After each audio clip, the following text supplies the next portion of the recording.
Hi everybody, Kat here. Well, what's going to be the most dangerous thing that Prince Harry can say in the upcoming book, Spare? We got a hint of it today. In the Daily Mail, I'll just read here, Sue Reed. So why did researchers for Harry's new memoir quiz me about Diana's death crash? After years of forensic investigation, I have grave doubts about the official version of what happened in Paris. Now, she's not alone. I don't believe the official version.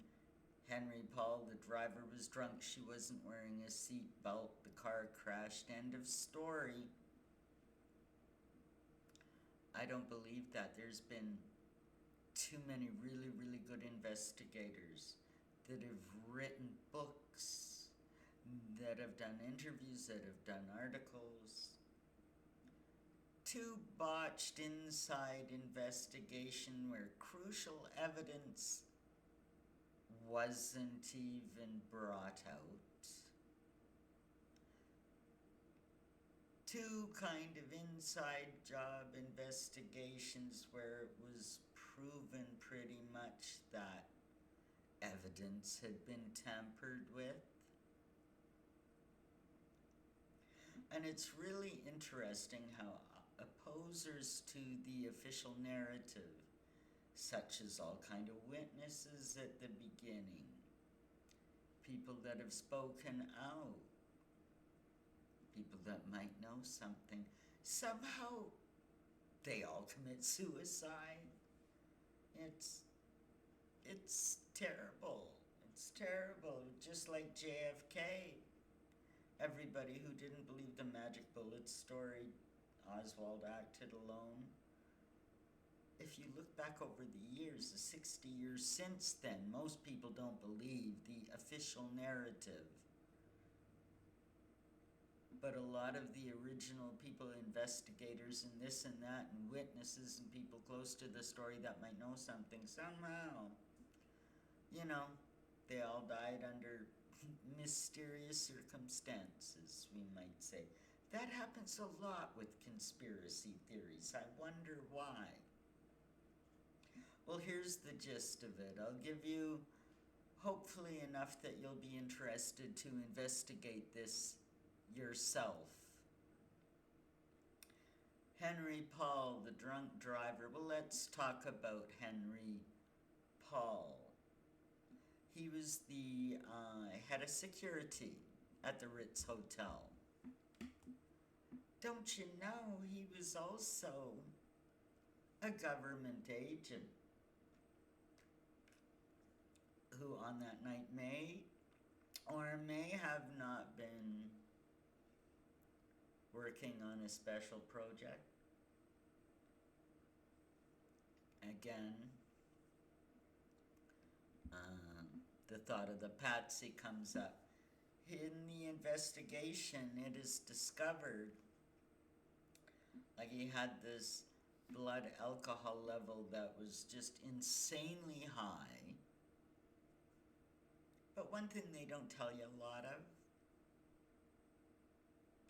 the carbon monoxide level in his blood sample were also outrageously high.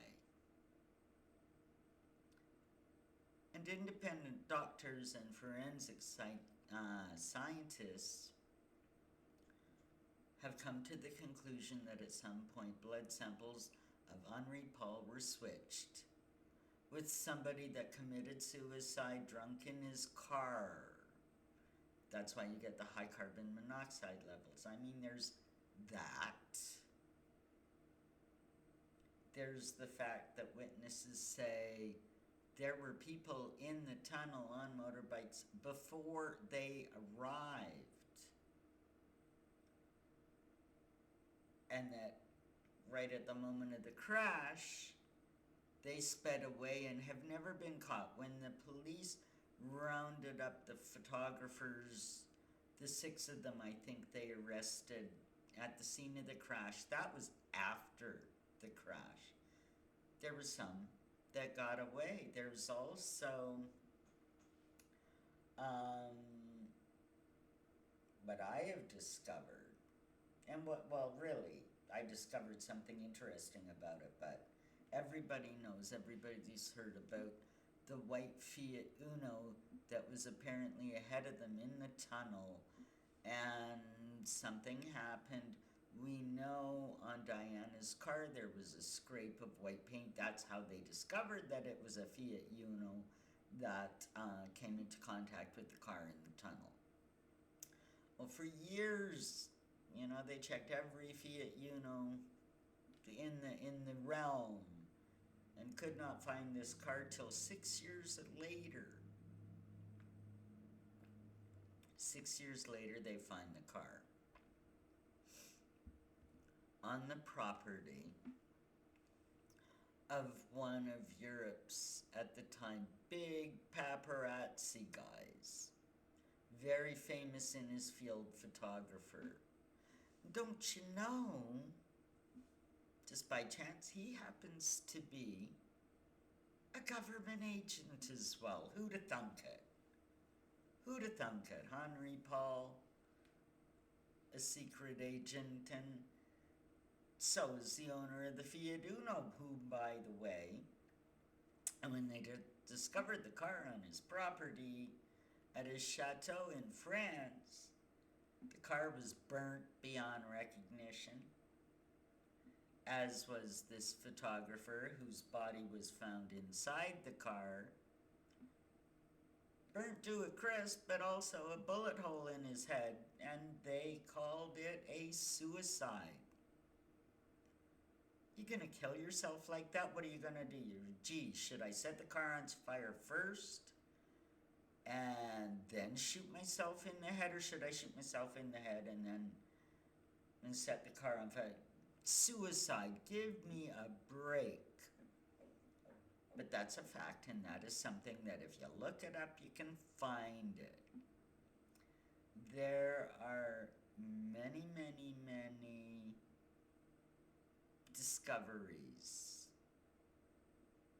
of this event that don't match the official story at all. I've never believed the official story. But not only, as per this article, did Harry contact her, Harry's people, while he was writing the book, contact her. I know, and I've mentioned in previous videos, that Harry has been in touch with other investigators that have written books on the subject that don't believe the official narrative. The one I quoted in a previous video goes back to 2017. So we know that at least since 2017 and perhaps before, Harry has been researching the incidents of his mother's death, and he doesn't believe the official narrative either. And when you get to the core of what the conclusion that these researchers come to as far as who may be responsible, well, it's a web of people, not just one. But if this is what Harry's researched, and this is what he thinks, and this is the conclusion he has come to, his degree of mental illness, his degree of paranoia, his degree of anger and fear, well, you could call it justified, but I'll tell you what's going to happen. If he comes out with this, questioning the narrative in this book, Spare, it's gonna bring hellfire down upon him, because the one thing the establishment doesn't want, the one thing the government doesn't want, and the one thing the royal family does not want is for this to be all brought up again. Because since 25 years ago, a whole lot more has been discovered.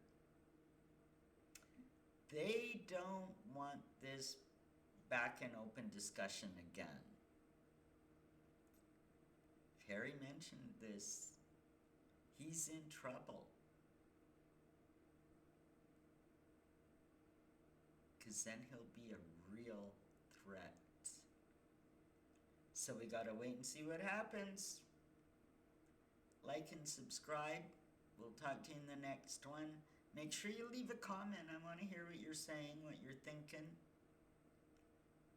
And we got a few days to go. Let's see what happens. Take care, everybody.